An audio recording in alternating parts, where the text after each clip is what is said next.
How to add use new keyboard fonts in iPhone 16e. So let's start the video. First of all, if you want to add or use a new keyboard fonts, then firstly open settings and then click on general. After clicking on general, then scroll down and here you can see the option keyboard. Now click on keyboard and then again click on keyboards. Now click on add new keyboard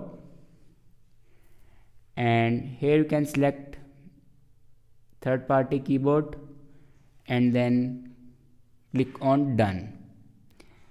Now add another keyboard and then done.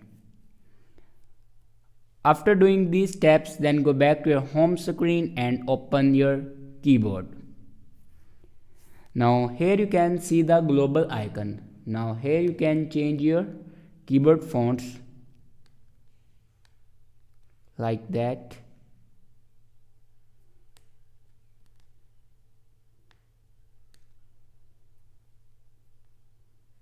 So this is the way to use new keyboard fonts in iPhone 16e.